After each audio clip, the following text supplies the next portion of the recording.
One school, 1 year. KGW investigative reporter Cristin Severance is spending a full school year sharing stories from inside Northeast Portland's Woodlawn Elementary. Since the first day of school, we've heard stories of struggle, loss, happiness, and hope. Today, we look back at some of the most powerful moments and talk about what's to come for Inside Woodlawn. From KGW News, this is Straight Talk with Laurel Porter. Hello and welcome to Straight Talk. I'm Laurel Porter. It's not often in local television news you get to spend a year on a project and to devote the kind of time and the resources to an education story. But that's what we're doing at KGW. Investigator Cristin Severance is taking us inside Woodlawn Elementary School in Northeast Portland for stories that tell us a lot about ourselves, our history, where we are today, and where we're going. Cristin joins us to tell us more about the project and what she's learned along the way. I'm pleased to welcome as my guest, Cristin Severance. Welcome to Straight Talk. It's great to have you back. Thank you so much for having me. The last time you were on, we were talking about your investigation, Classrooms in Crisis, where you talked about disruptive students and the impact it was having on students, teachers, parents, the classroom. Now you have this new project. Why did you decide to spend a year inside Woodlawn Elementary School? So Laurel, Classrooms in Crisis, it was 7 months of stories, 24 stories, looking at these disruptive behaviors in elementary schools and really the impact on teachers, parents, on students. Through that series, a lot of good happened, a lot of change happened. So laws were changed so teachers could, handle these incidents in a more effective way.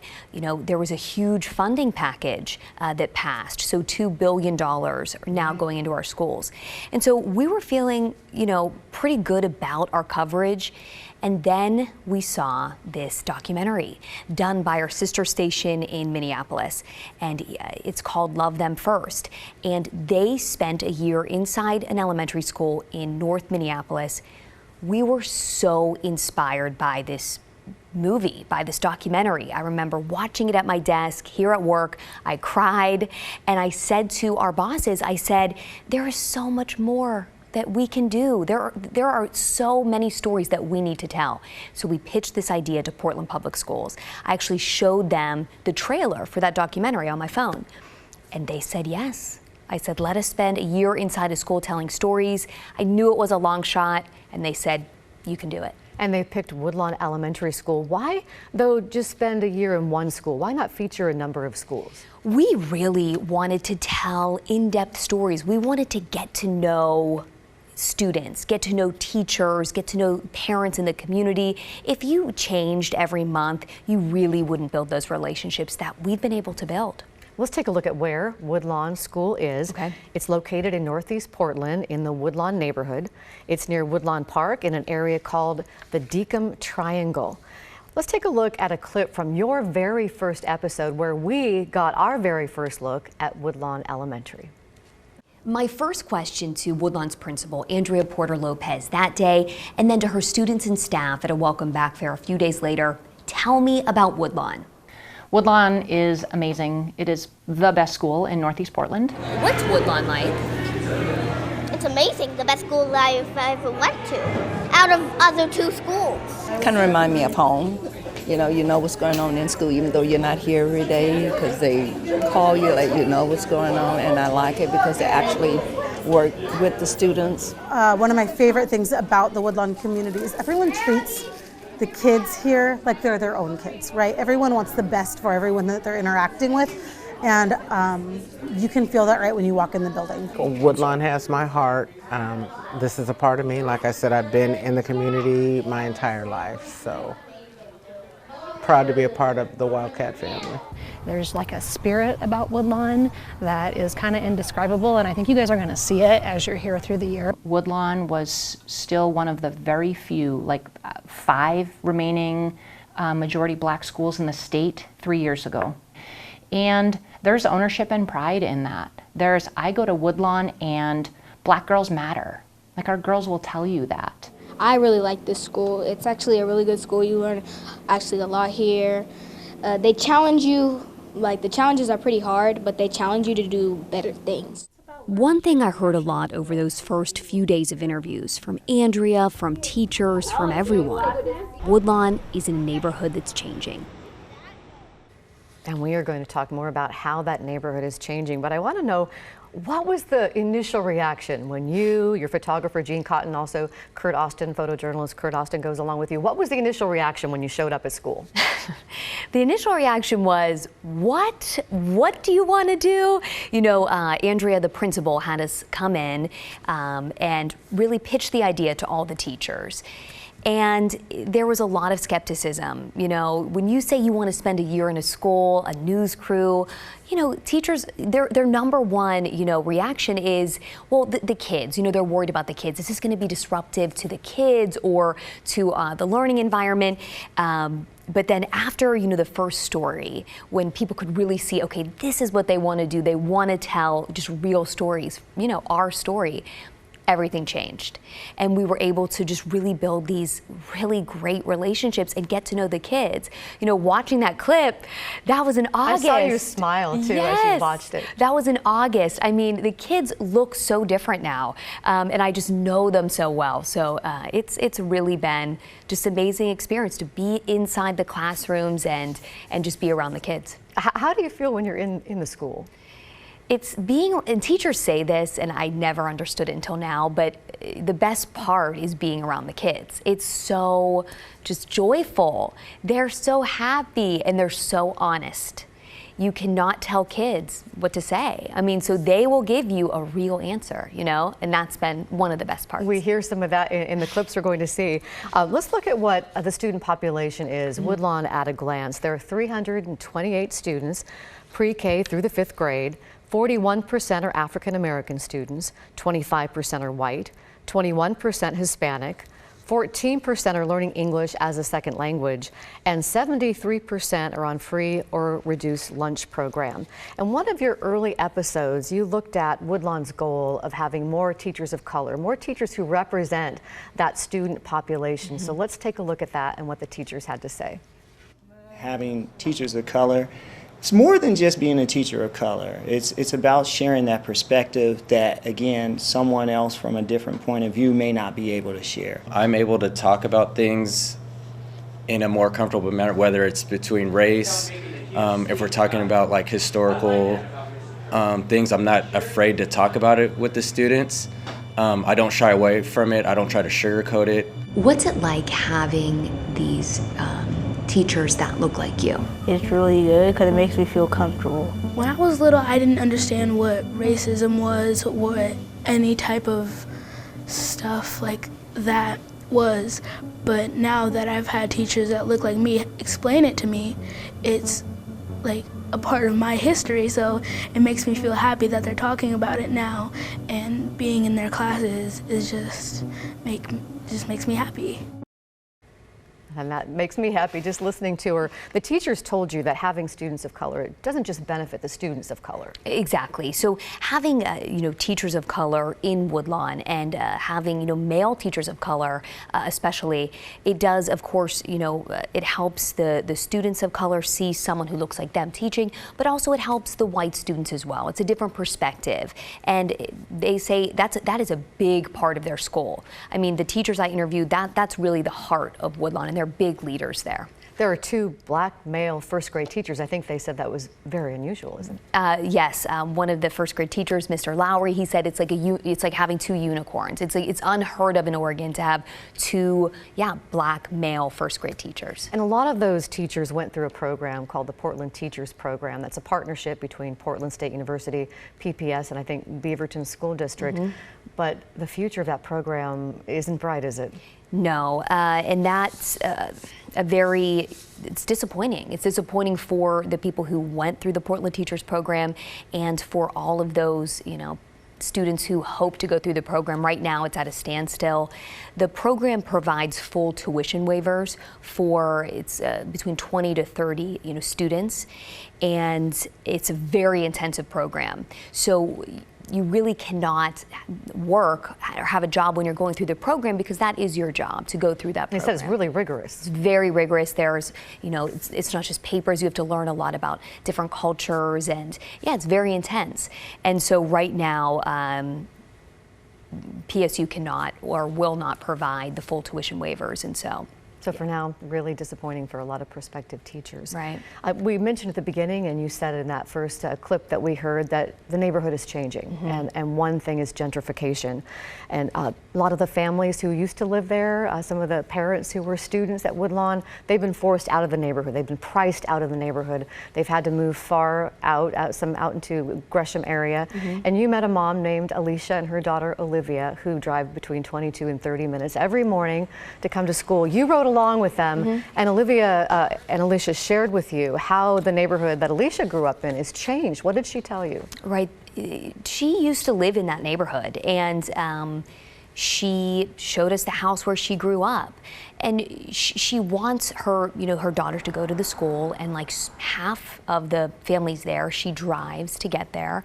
And she said it's a very strange feeling, because it's a very familiar neighborhood, but it's changed so much. It's right in the middle of gentrification. So she doesn't really know a lot of the stores anymore. She doesn't know a lot of the churches are churches or the people that used to be there.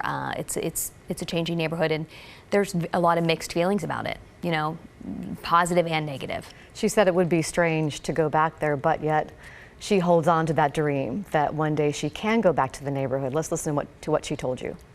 That's where my mom grew up, and now they can't live there anymore. And coming back to Woodlawn helps keep some connection. But I just have to keep moving forward and doing everything I can so that one day someone won't be able to tell me that I have to move out of my neighborhood. So that one day maybe I will be able to come back and purchase in this neighborhood. And although it might be weird for me to give people the history of why I'm back in this neighborhood and why you're not going to be able to kick me out this time, and while you like it or not, here I am and I'm going to be present. But in the meantime, I have to work hard, and I have to teach my kids hard, and I have to do everything that I can do in order to make that kind of dream come true. And we hear the word gentrification a lot, but you've had the opportunity to see firsthand it happening right before your eyes. Right, and I think the story of gentrification has been told in Portland many times. It's something that a lot of people talk about, but from a school perspective, it's very unique. And the administration at Woodlawn and the teachers at Woodlawn told me this when I first started there, and I can see it. So the kindergarten, first and second grades, you can see it's students of color and white students. But the upper grades, the third, fourth, and fifth, it's primarily students of color. And so the teachers say when the kids in kindergarten now are in fifth grade, the school is going to be different. It's going to, the makeup of the school is going to be completely different than it is right now. And the teachers may change as well, especially without this program that we were talking about. Right. That is something that may happen. The teachers of color there at the school are there for all the kids, but they really want to be there and want to be role models and help the students of color. And so if the elementary school changes, the teachers may have to make, some tough choices on where they want to serve. Your most recent story was very emotional. It really affected the community of Woodlawn. It really showed that it is a community. Mm-hmm. There was a first grade student, Karen, who after Christmas break didn't come back to school. Tell us what happened to Karen. Right, so Karen is in first grade and was in Mr. Clegg's class. He noted, and she was a very bright student. Her and her father are from Guatemala, and she'd been at Woodlawn since kindergarten. And she was just really excelling and doing great. She just won an award for most improved student. And she didn't come back after Christmas break, and that was just very strange. And so the teacher went to the office and said, can you call home to Karen, because after 10 days, a student gets kicked off a class roster. Mm-hmm. And so the secretary called home, and an aunt told the secretary Karen was deported. And so we were there in Woodlawn for those next few days as those teachers, that secretary, the teachers, the administration, they thought that Karen was deported. There were a lot of emotions, a lot of fear, a lot of sadness, a lot of anxiety when they heard that news. But we don't know for sure that she was deported? Right, so the whole episode looks at kind of the emotions when they heard that news, and then, you know, because obviously I'm a reporter, I'm in a school, you know, if a school was told that a student was deported, they would not look into that further. Immigration hearings are extremely private. It is next to impossible to find out information unless you have someone's A number or alien number. But, you know, we did our, own research, and we talked to ICE, and we found out that Karen's dad was going through immigration proceedings. He had entered the country illegally in 2018. He was going through proceedings. He had 2 court hearings where the judge ordered a voluntary removal. And so he sent Karen back to Guatemala, where her mother lives, before that 3rd hearing. So he was going through proceedings, facing deportation, and sent her back. So no matter what the reason was for Karen's departure, it really had this huge impact on the school. And you talked to her 1st grade teacher, also a secretary who knew Karen and is a DACA recipient herself, and to the assistant principal who's from an immigrant family. Let's listen to what they told you. It hit me just like a ton of bricks because, again, I'm still working with my kids at the time, but just now I really couldn't think of anything but, the things that maybe Cotton and her family are going through, and that was really hard. What went through your mind? Am I next?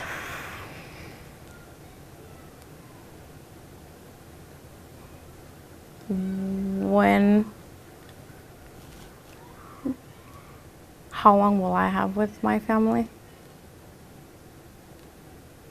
Just being a DACA recipient, I know I can be next. I'm sorry this happened to her. That I hope she's well, and that we really cared about her, and that we thought she was very special. That her friends miss her. That's what I would say. Yeah. Sorry. Those emotions really illustrate the community that Woodlawn is, but this isn't unique just to Woodlawn Elementary School, this situation. Right, and that is something that we learned after this story. I have to say, this is a story I did not expect to be telling. When we started Inside Woodlawn, we wanted to look at all the challenges that schools face and, tell these, deeply personal stories. I just did not imagine telling this particular story, but it is not unique. It is not unique to Woodlawn. I interviewed school officials who say this happens in nearly every Portland public school. And a lot of people, after your story ran, had some questions, and you took them to Portland Public School Superintendent Guadalupe Guerrero, and we're going to hear from him after the break. And we'll also take a look at some lighter moments at Woodlawn and the kids who've stolen our hearts. We're back in 2 minutes.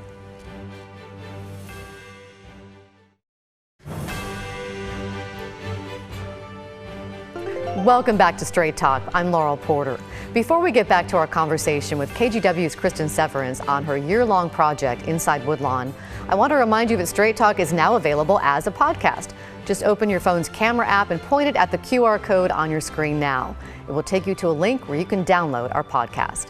Now, welcome once again to my guest, KGW investigator Cristin Severance. Once again, it's great to have you here. Thank you so much for, just taking the time to talk about this project. Well, I have really enjoyed rewatching all the episodes, and after the one about Karen, that was so emotional for a lot of the school, and that Karen had to go back to Guatemala. A lot of people wrote to you, had a number of questions, and you took them to Portland Public School Superintendent Guerrero, and we're going to look at part of that interview where you asked about a question from the viewers about the financial burden this has on the district. A lot of critics say having undocumented students in a school system is too much of a financial burden. I know what's a drain on our country, it's ignorance. And so I can't think of a better antidote than making sure everybody actually has a well-rounded education. So it's important that we have an educated populace. I think what's lacking is civic discourse. I think every dollar we invest in children and youth pays dividends in our ability to be a strong community. And Cristin, this isn't just a policy at Portland Public Schools, is it? No, so this is based on a Supreme Court decision. So they ruled in 1982 that every single school district in every state has to provide a free education to undocumented students. So Portland Public Schools and every other school district must do that.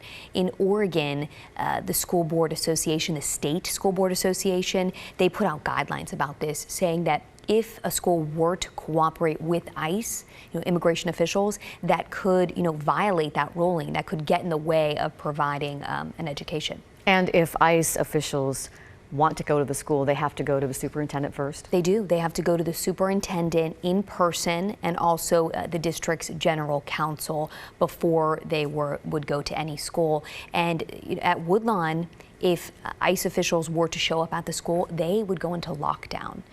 So they take this very seriously. A lot of your stories haven't all been serious. There have been a lot of lighter moments that really warmed our hearts.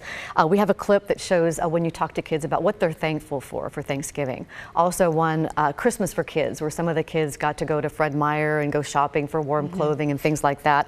And then we're going to start with Dads and Donuts and meet a grandfather who came all the way down from Seattle to go to this event with his granddaughter. Let's watch.